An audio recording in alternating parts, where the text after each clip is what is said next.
అనగనగా ఒక ఊరిలో ఒక సోమరిపోతూ ఉండేవాడు.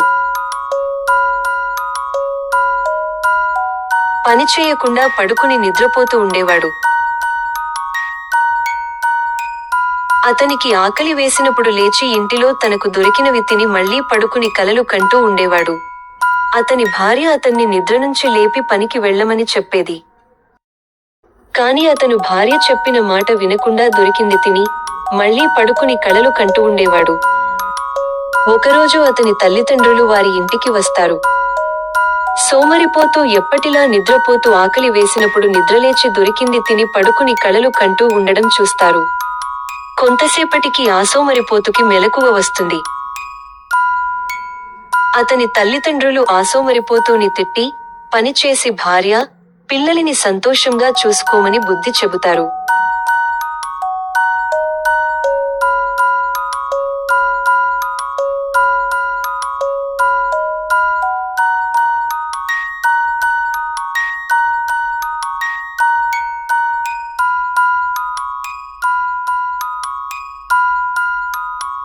అలా చేస్తేనే ఆ ఇంటికి వస్తాము అని చెప్పి అక్కడ నుండి వెళ్ళిపోతారు.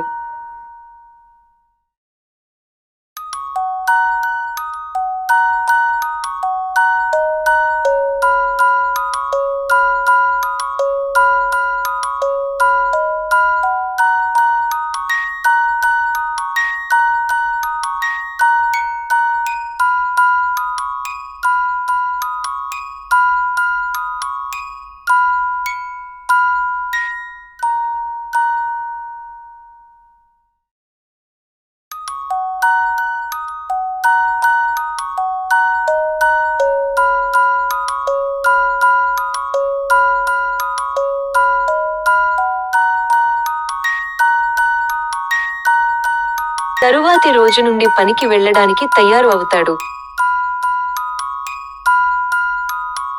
అతని భార్య అతనికి ఆహారం సిద్ధం చేసి సంచిలో పెట్టి ఇస్తుంది.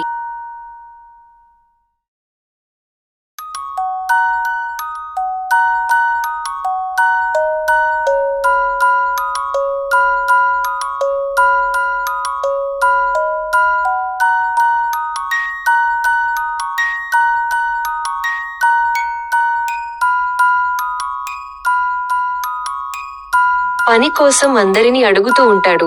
కాని ఎవ్వరి అతనికి పని ఇవ్వరు.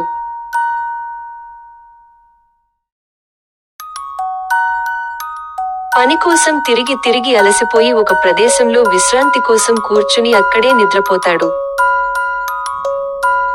ఆ ప్రదేశంలో ఒక కుందేలు తన పిల్లలతో కలిసి నివసించేది.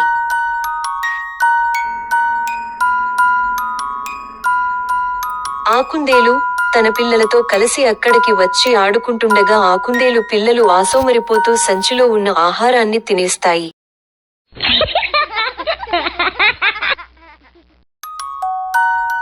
కుందేలు తనకు దొరికిన బంగారు నాణేలలో ఒక్క నాణెం మాత్రమే అతని సంచిలో వేసి తన పిల్లలతో అక్కడ నుండి వెళ్ళిపోతుంది.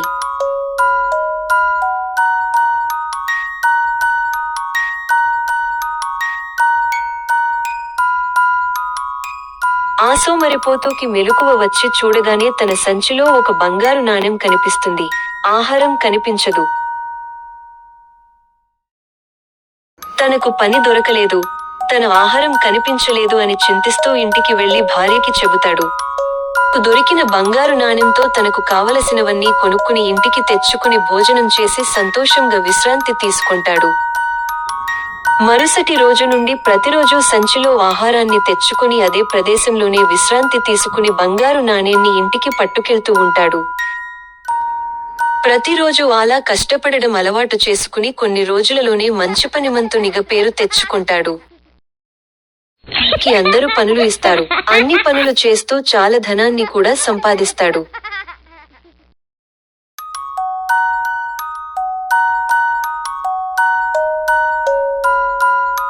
తన భార్య పిల్లలకు ఎటువంటి లోటు లేకుండా చూసుకుంటూ ఉంటాడు.